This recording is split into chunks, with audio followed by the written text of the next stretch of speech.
Graça e paz, família abençoada, sejam todos bem-vindos. Eu quero deixar essa reflexão para os amados.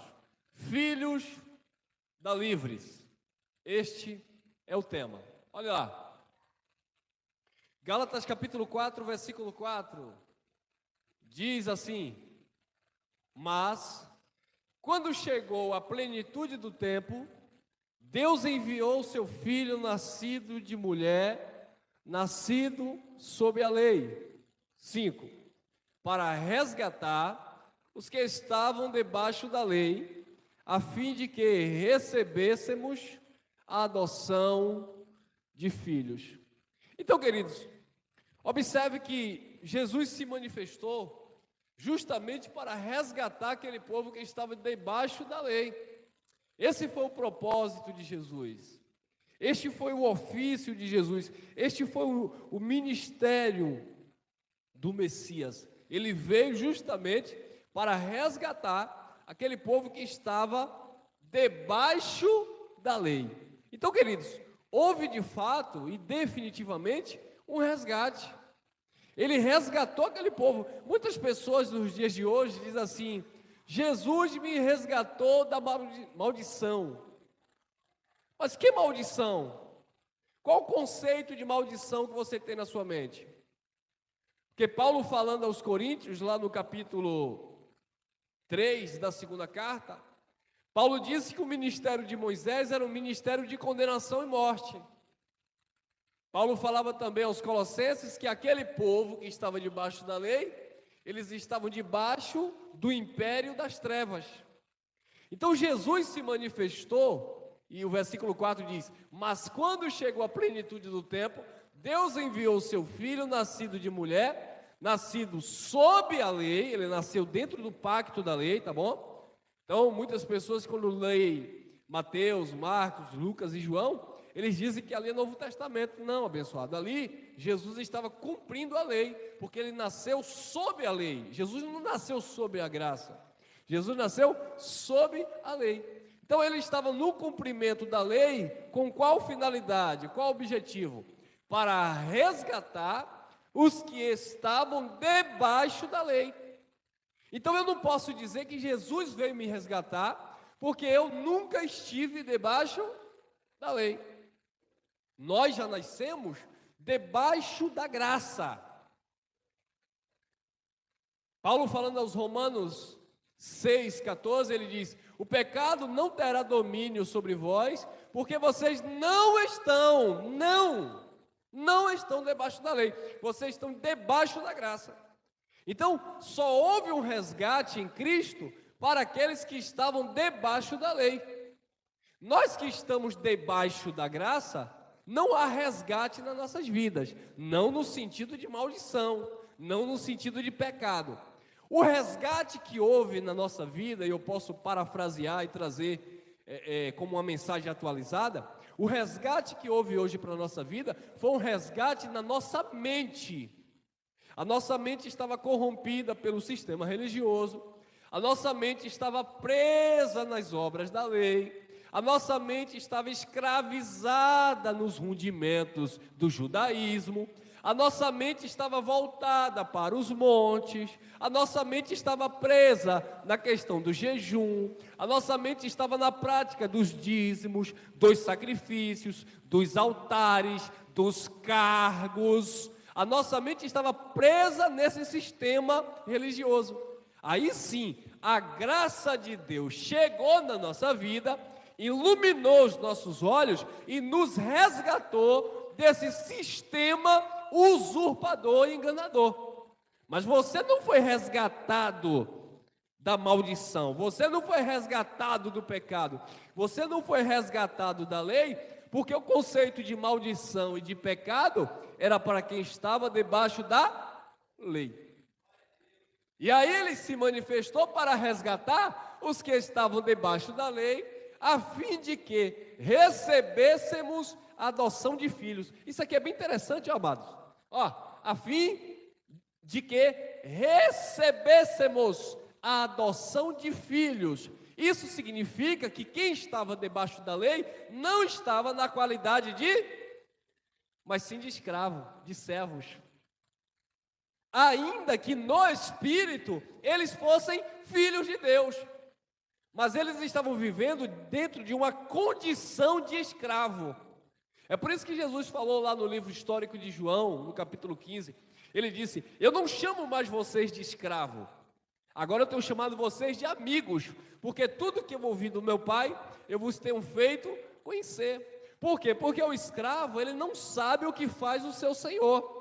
Agora, o amigo sabe, o amigo conta, o amigo compartilha. Então Jesus se tornou amigo daquele povo, porque outrora era inimigo por causa das obras da lei, por causa das transgressões. Jesus se tornou amigo daquele povo e manifestou a graça e trouxe eles como filhos de adoção. Agora tem uma coisa, nós não somos filhos de adoção. Nós não somos filhos por adoção, porque filhos de adoção, filhos por adoção, foi na vida daqueles que estavam debaixo da lei. Por isso Paulo disse, a fim de que recebêssemos. Esse recebêssemos aqui não te inclui. Paulo está falando do seu povo, dos seus contemporâneos, daqueles que estavam debaixo do pacto da lei e receberam o pacto da graça. Eles receberam a adoção de filhos. Ô irmão Elcio, e nós, como é que ficamos nisso? Imagine, abençoado, que você quer adotar uma criança. Eu tenho um sonho de adotar uma criança. Se Papai do Céu nos der condição, um dia, já conversei com minha esposa, tenho vontade de adotar uma criança. Imagine que você vai adotar uma criança. Chega lá, está lá aquela criança. Ela é sua filha? Ela é seu filho? Não. Ela está lá para adoção. Mas ela não é sua filha. Ela não tem nenhuma compatibilidade sanguínea com você. É uma criança que está lá para ser adotada, né? Então, eu chego lá e adoto legalmente aquela criança. Aquela criança, legalmente falando, passa a ser meu filho ou minha filha. Nós passamos a ser, de fato, os seus pais, ainda que não haja uma ligação biológica. Mas, legalmente falando, nós passamos a ser os pais legítimos daquela criança. Na antiga aliança, o povo de Deus sempre foram filhos no Espírito. Mas eles precisavam de uma adoção na carne, de uma redenção. Eles precisavam ser reconhecidos ou terem a legalização ou a legalidade de serem feitos filhos de Deus. É por isso que em João, capítulo 1, versículo 11 e 12, diz assim: ele veio para os seus que estavam debaixo da lei, os judeus, mas os seus que estavam debaixo da lei não receberam. Versículo 12: mas todos quanto o receberam, receberam também o poder de se tornarem filhos de Deus, aos que creem no seu nome. Então aqueles que o receberam a mensagem de Cristo, eles receberam agora a legalidade de fato serem filhos de Deus, porque eram filhos no Espírito, sempre foram, mas eles não desfrutavam das herdades do Pai. O Pai tinha herança, mas eles não desfrutavam. Por quê? Porque não havia uma documentação, uma legalização de que eles eram filhos. É por isso que eles ficavam, nós somos filhos de Abraão, filho de Davi, e BBB, e bababá, sempre trazendo a questão dos patriarcas, né? Na mente deles estava o sistema patriarcal. Meu pai é Abraão, é Isaac e Jacó. Então quando Jesus começa a discutir ali com os fariseus, eles disseram assim: nós temos um pai que é Abraão. Aí Jesus disse assim, foi Jesus não, foi Pedro. João Batista, ele disse assim: Deus pode dessas pedras suscitar filhos a Abraão.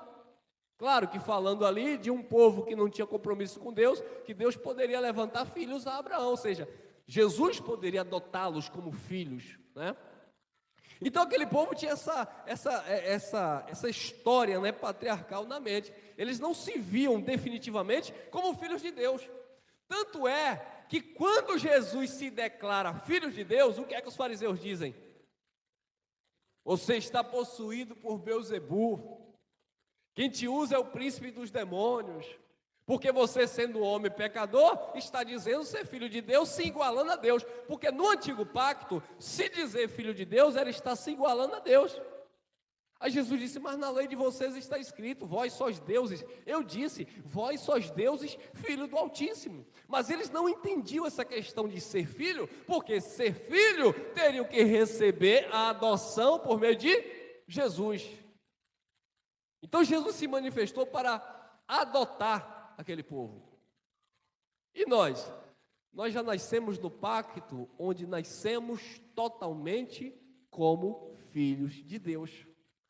Nós não fomos adotados, nós não éramos filhos de outra pessoa, e Jesus chegou, e você chegou na igreja evangélica, levantou a mão, e aí como o pastor falava, né? Ah, você era filho do diabo, você era filho da perdição, mas a partir do momento que você vem aqui na frente e levanta a sua mão, você está sendo agora adotado por Jesus. Não, irmão, dentro do pacto da graça, os filhos são filhos, desculpa aí a redundância, e nunca passaram por questão de adoção. Quem for adotado foram aqueles que saíram debaixo da lei. Os da graça não, já nasceram como filhos. Por quê? Porque nós somos filhos da livre, da aliança eterna que desceu do alto dos céus. Olha lá, Gálatas 4, 21, 22. Dizei-me, os que quereis estar debaixo da... Aqueles que querem estar debaixo da lei. Não ouvis vós a lei? Porque está escrito que Abraão teve 2 filhos, um da escrava e o outro de quem? Da livre. Olha a inteligência do apóstolo Paulo. Ele vai lá no passado, ele vai lá na história patriarcal, usa como referência Abraão e traz uma figura de linguagem para, através de Abraão, Isaque, Ismael, Sarai ou Sara e Agar, a egípcia, sua serva, ele mostrar a revelação da nova e eterna aliança. Olha que coisa, né, irmão? Quer dizer, ele vai lá no passado, usa a figura do patriarca, da mulher do patriarca, da serva do patriarca, do filho da promessa que foi Isaque e do filho da carne que foi Ismael, só para mostrar a grandiosidade da graça de Deus. E ele diz assim, dizei-me, os que quereis estar debaixo da lei, não ouvis vós a lei? Porque está escrito que Abraão teve 2 filhos, um da escrava e outro da livre. Então Paulo estava dizendo aqui entre linhas, que os filhos da escrava eram aqueles que estavam praticando a obra da lei, porque é justamente o contexto. Então os filhos da escrava era quem estava debaixo das obras da lei. Você pode confundir aqui filho da escrava com filho da perdição. Não, é outra coisa, é um assunto mais, sabe, a questão do filho da perdição é algo mais complexo, que independe das alianças, ou da lei, ou da graça. Então, ele disse, então ele disse, olha, um era filho da escrava, e o outro era filho da livre. Quem era escrava e quem era a livre? Vamos lá, Gálatas 4, 23. Todavia, o que era da escrava, nasceu segundo a carne. Por quê? Deus não é pai da carne. Quando você olha aí, livro histórico de João, capítulo 1, no versículo 13, diz assim, os quais são filhos, não da carne, não da vontade do homem, não do sangue, mas da vontade de Deus. Ismael, ele nasceu segundo a carne, ele não nasceu de Deus, da vontade do propósito, ele nasceu de uma vontade permissiva de Deus, né? O homem se relacionou com a mulher, ou seja, Abraão se relacionou com a egípcia, a sua serva Agar, e ela concebeu, biologicamente falando, um filho chamado Ismael. Mas ele não nasceu do propósito, ele não nasceu da vontade de Deus, da vontade no sentido espiritual, ele nasceu da vontade da carne, é o que diz o texto. Todavia, o que era da escrava nasceu segundo a carne, mas o que era da livre por promessa. E quem prometeu? Deus não é homem para que minta, e nem filho do homem para que se arrependa. Quem prometeu foi o próprio Deus. Foi Deus que chamou Abraão do meio de dentro da sua casinha, né? A graça de Deus nos chamou de dentro da nossa casinha limitada, onde você só enxergava aquilo que o pastor mostrava. Hoje você enxerga aquilo que o Espírito Santo te mostra. Nós estávamos dentro de uma casinha que nós só enxergávamos aquilo que o homem mostrava, aquilo que a religião mostrava, aquilo que a religião queria que você visse. Aí Deus nos chamou de dentro dessa casinha e mostrou a grandiosidade da sua graça. Deus chamou Abraão de dentro da sua tenda e disse: olha para o céu, olha para as estrelas, conta se você pode.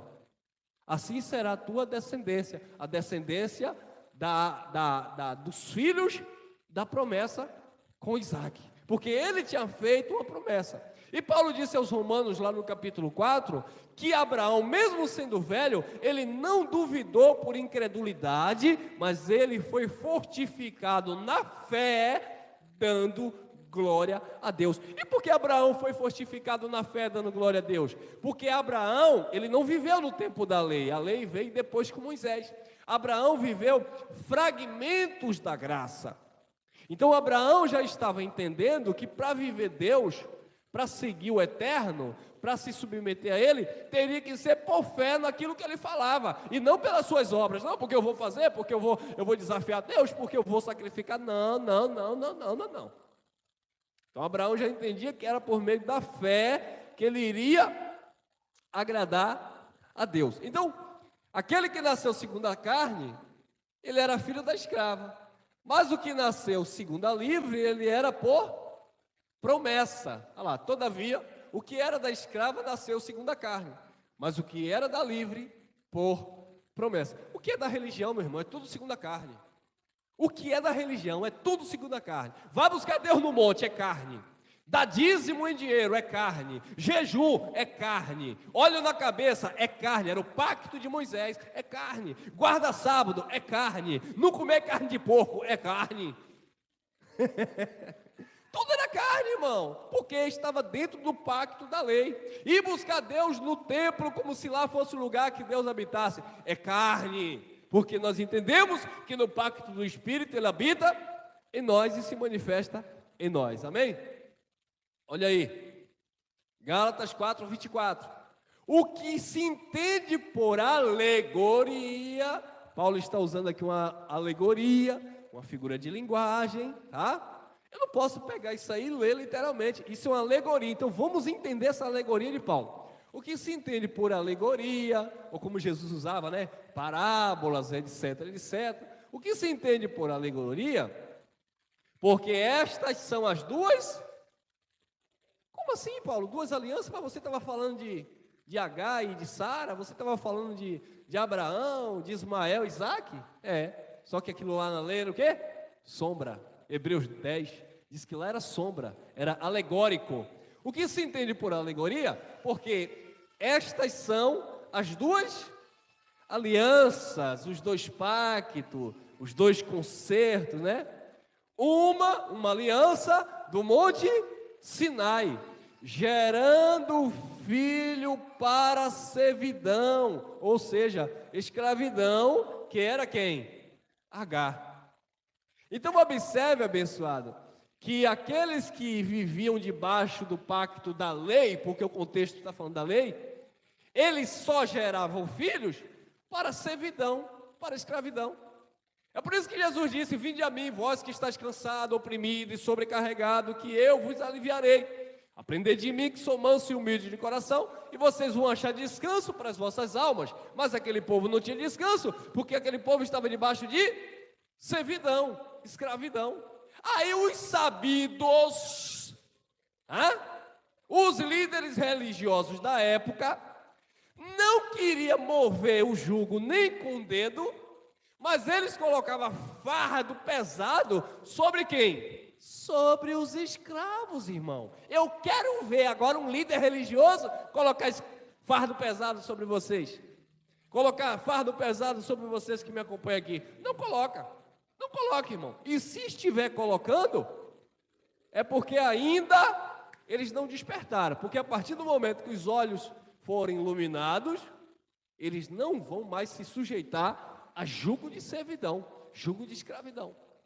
É por isso que Paulo, falando aos Gálatas 5, no versículo 1, ele diz: permaneceis, pois, firmes na liberdade com que Cristo os libertou. Houve um resgate. Cristo resgatou aquele povo que estava debaixo de um jugo de escravidão, de servidão.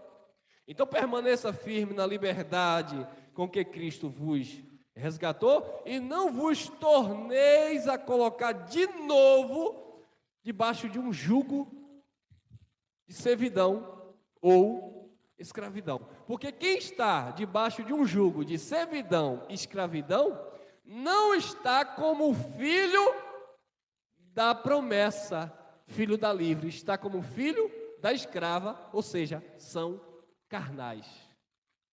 Quem está praticando jejum, orações em horas marcadas, sabe, vigília, e fazendo tudo isso que nós já temos falado em várias mensagens, eles não estão vivendo como filhos da livre, eles estão vivendo como filhos da escrava, estão agindo segundo a carne.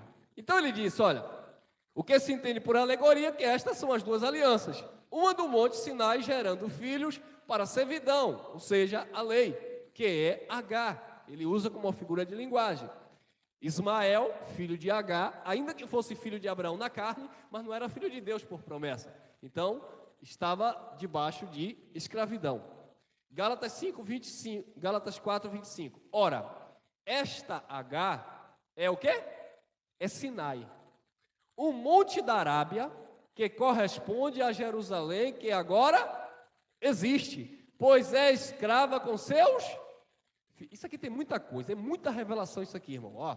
Ora, esta é Agar. Só que Agar não tinha nada a ver com monte. Agar era uma personagem, era uma mulher, era egípcia que trabalhava para Abraão, que Abraão se relacionou, e daquele relacionamento sem aprovação de Deus, porque foi um adultério, nasceu Ismael segundo a carne.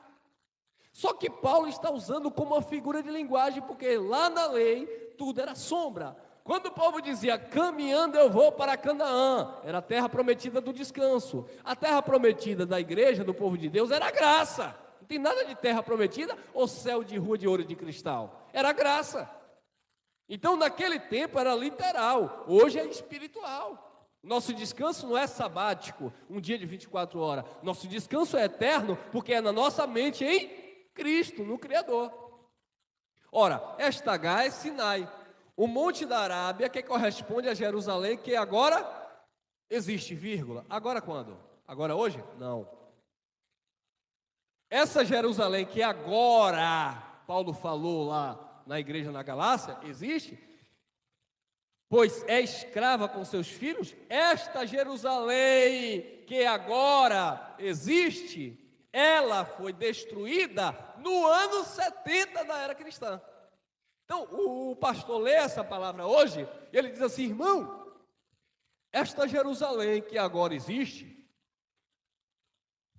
pois é escrava com seus filhos. Ó, irmão, lá em Jerusalém todo mundo é escravo. Calma, irmão, a Jerusalém que existe agora no século 21, ela foi fundada pela ONU. Tem nada a ver com essa Jerusalém que existiu até o ano 70, porque no ano 70, o imperador Tito, ele invade Jerusalém, que nessa carta ainda existia, e com 60 mil soldados romanos, ele destrói, queima o templo, queima a cidade, leva mais de 1 milhão de judeus presos e assassina outros tantos. Então ela não existe mais. Agora o emprego do verbo existiu, mas no tempo do Paulo, existe. Esta Jerusalém que agora existe, ela é escrava com seus filhos. E por que era escrava? Porque estavam debaixo da lei de Moisés.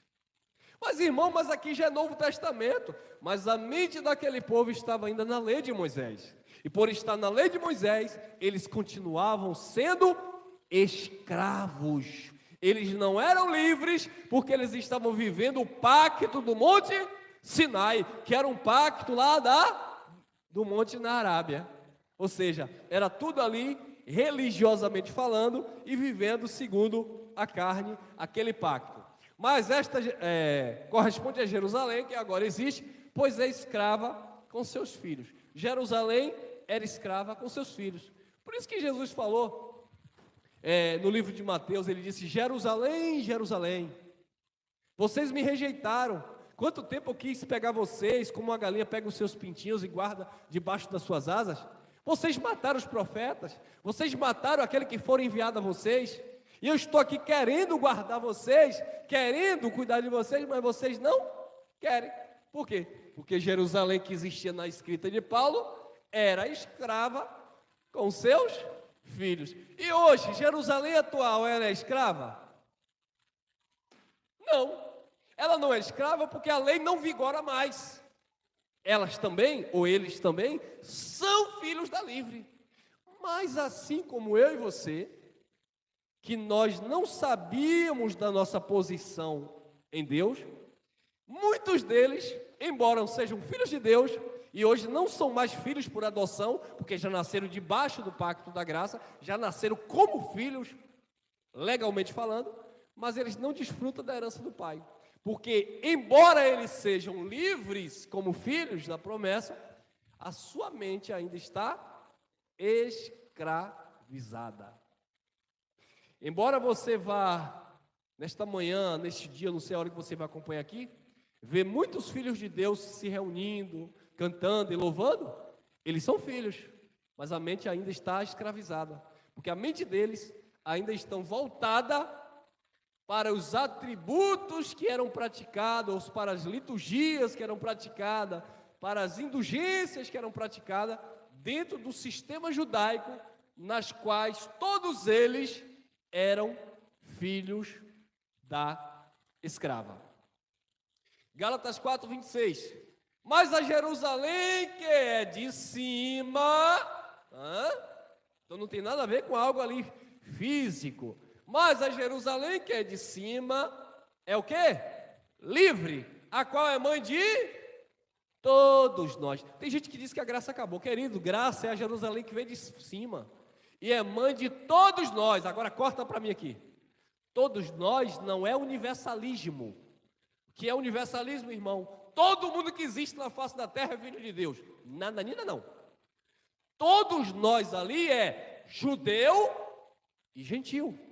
Assim como nem todos que são de Israel são israelitas, porque nem todos de Israel eram filhos de Deus, assim também nem todos os gentios são filhos de Deus.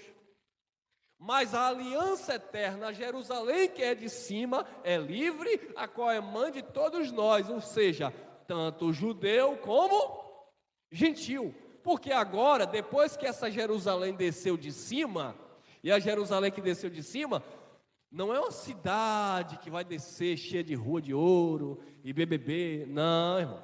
A Jerusalém que desceu de cima é o pacto da graça eterna, que é mãe de todos nós, ou seja, a graça de Deus, ela nos nivela, nos iguala, tanto judeu como gentil, os filhos têm e participam das mesmas promessas de Deus. Promessas estas que, disse Paulo, já tem o sim e o amém da parte de Deus. Então, queridos, todos nós estamos no mesmo nível. É por isso que Paulo, escrevendo aos Romanos, lá no capítulo 11, ele diz: olha, não venha se vangloriar você, jambuzeiro bravo. Olha a figura de linguagem que ele vai usar. Vocês, como jambuzeiro bravo, foram enxertados na videira verdadeira. Então vocês são ramos. Vocês não podem se gloriar porque eu sou melhor do que lá o judeu, porque eu... Não se glorie não, irmão. Porque diante de Deus não há judeu nem gentil, porque todos nós somos iguais. Porque somos filhos da Jerusalém que é de cima, que é livre. Então nós somos filhos da livre. Amém? 4:31. De maneira que, irmãos, somos filhos não da escrava, mas da livre. Você não é filho da escrava, nem de H, porque H só teve Ismael, e você também não é filho da lei, que era justamente aquilo que Paulo estava falando. Nós não somos filhos de Moisés. Aí os judeus disseram assim: não, esse homem aí, quem enviou esse homem? Falando de Jesus. Quem enviou ele?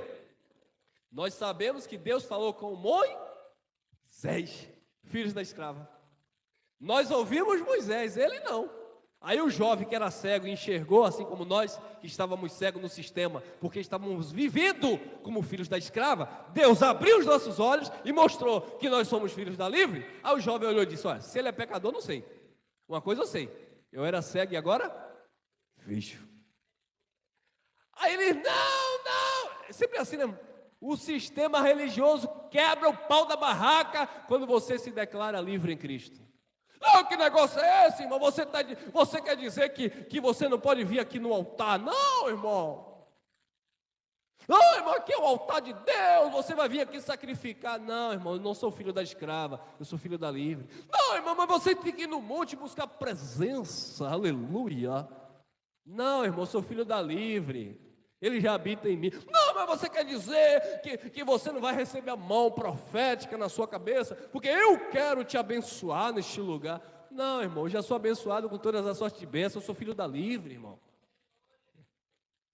Mas eu quero botar um jugo aí em você. Não, meu irmão, já tem um jugo de Jesus que é leve e suave, eu não quero o seu jugo não, irmão. E aí eles ficam furiosos, irmão. Eles ficam no tutano. Miserável, fica assistindo na internet e se liberta. Eles ficam zangados, irmão. De maneira que, irmãos, vamos respeitar a vírgula. Eu estou falando muito rápido, às vezes me atrapalha aqui. De maneira que, irmãos, somos filhos, não da escrava, mas da livre. Nós somos filhos da livre. Filhos da livre. Olha lá, Hebreus 12, 22 diz assim: mas chegastes ao monte. Lembrando que Paulo está parafraseando, falando de alegoria. Paulo disse que Agar era o monte da Arábia, que correspondia a Jerusalém, que existia na época de Paulo, que era escrava com seus filhos. Agora ele vai usar outra figura de linguagem, que os de Deus não é no monte da Arábia, era do monte de Sião. Lembra que Davi dizia assim, que ia subir no monte de Sião, que os que confiam no Senhor são como os montes, né, que estão ali em volta de Jerusalém, sempre apontando para aquela questão do monte de Sião, onde Deus havia feito promessa naquele lugar. Mas chegastes ao monte de Sião, que é uma figura de linguagem também, a cidade do Deus vivo. Olha lá, abençoado, ó. Aqui diz o quê? Mas chegaste. Não está dizendo que você vai chegar depois que morrer.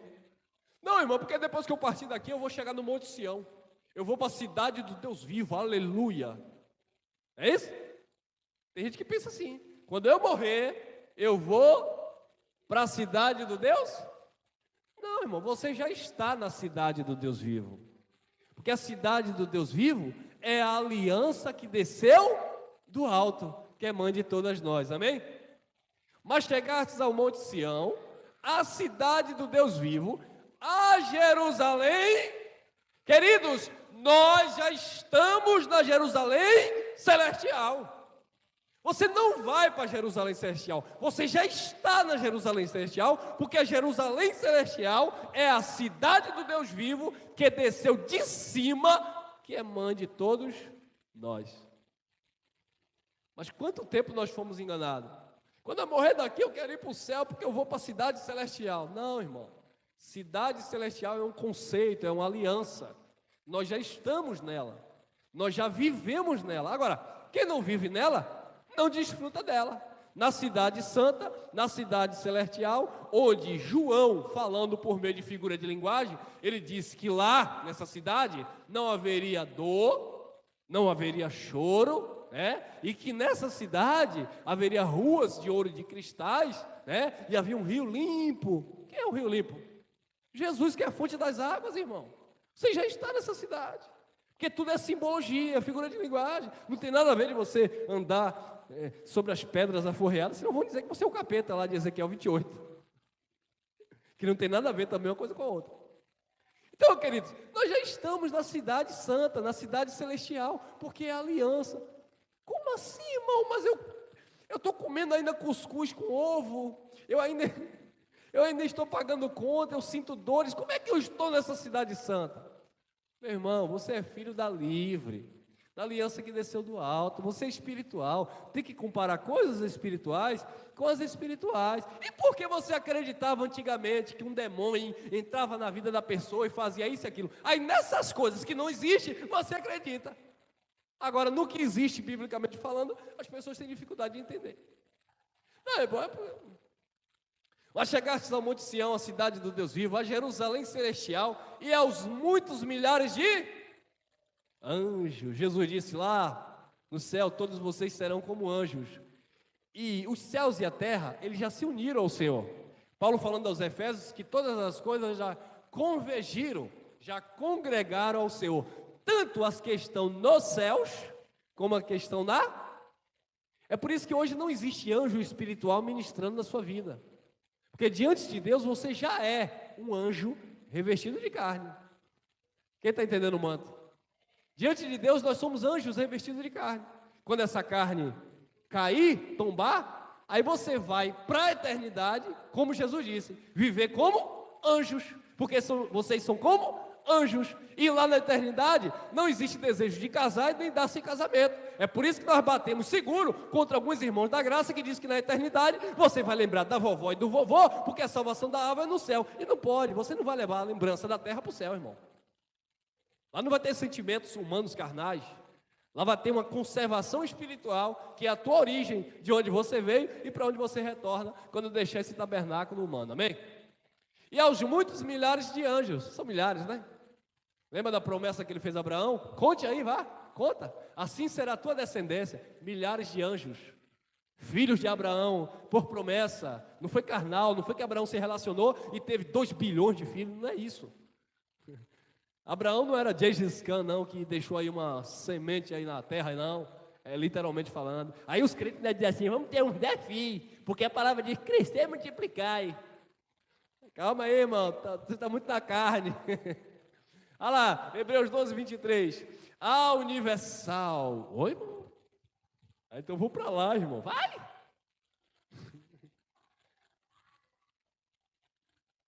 Amém? Não vai não, irmão. Vai não. A universal é porque o ministério da graça é um ministério universal. Eu costumo dizer que o ministério da graça, ele cobriu, né, todos os povos. E de fato cobriu. A universal, todos os povos. Assembleia de Deus, irmão. Assembleia é de Deus, não é instituição religiosa, tá? Tem nada a ver uma coisa com a outra. Não confunda gato com lebre. A universal, assembleia, porque assembleia é congregação, né? A congregação, a igreja, a eclésia, chamados para fora. Eclésia, a igreja, chamados. Chamado não, foi tirado, arrancado para fora. Arrancado de onde? Da lei de Moisés, irmão. Chamados para fora, foi isso que Cristo fez.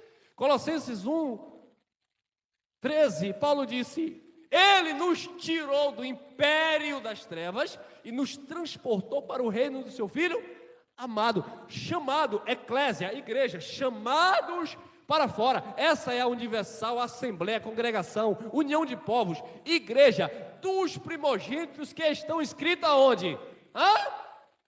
No céu. Não tem nada a ver o pastor escrever nome, porque não é a religião evangélica que salva e dá nome a ninguém não, irmão. Foi Deus que escolheu, irmão. Foi Deus que escolheu e ponto. Dos primogênitos que estão escritos nos céus. Já estava escrito nos céus. E a Deus, o juiz de todos. E ao quê? E aos espíritos dos justos aperfeiçoados. Onde é que entra a carne aqui? Lugar nenhum. Espíritos dos justos aperfeiçoados. 24. E a Jesus, o Yeshua, o mediador de uma nova, ele mediou as alianças, não tem uma terceira, então a segunda não acabou. Detalhe, segunda aliança era para os judeus, tá bom? A graça, segunda aliança, conceito de segundo pacto, ou segundo concerto. Aliás, o concerto, né, ele trouxe para os judeus. Segunda aliança era para o judeu. Por quê? Porque receberam a primeira. Quem aqui recebeu a primeira aliança? Ninguém. Porque a lei de Moisés foi dada para os judeus. Malaquias 4:4. Lei do monte que Deus deu a Moisés para entregar aos judeus, a saber, estatutos e juízos. Então, a segunda aliança, ela veio para os judeus. Nós não temos segunda aliança, nós só temos uma aliança. A única aliança que nós conhecemos é a aliança eterna, porque nós nascemos debaixo da graça, pacto eterno. Nós não nascemos debaixo da lei. Então nós não estamos debaixo da segunda aliança, como se eu tivesse saído da primeira. Nós lemos e explicamos a segunda aliança no conceito dos judeus que viveram debaixo da primeira. Mas para nós não, nós já estamos debaixo de uma única e eterna aliança. Porque a aliança de Moisés, ela era desvanecente, acabava. Mas a aliança de Cristo, ela é espiritual. E o que é espiritual, ela permanece para todo sempre. Olha lá. E a Jesus, mediador de uma nova aliança, e ao sangue da aspersão, que fala melhor do que o sangue de Abel. O sangue de Abel clamava diante de Deus. Era o sangue do justo Abel, mas a de Jesus, o sangue de Jesus, ele falava muito melhor do que o sangue do justo Abel. 13:20, eu encerro aqui. Ora, o Deus de paz, que pelo sangue da aliança, até domingo que vem, é isso? O Deus de paz, que pelo sangue da aliança eterna, tornou a trazer dos mortos a nosso Senhor Jesus Cristo, grande pastor das ovelhas. Ovelhas, conceito judaico. Ele é o pastor das ovelhas e o único, porque ele trouxe e estabeleceu no seu sangue uma aliança eterna. Amém? Você não é filho da escrava, você não é filho da lei, você não é filho da carne, você é filho da livre. Somos quem somos pela graça de Deus. Amém? Graça e paz.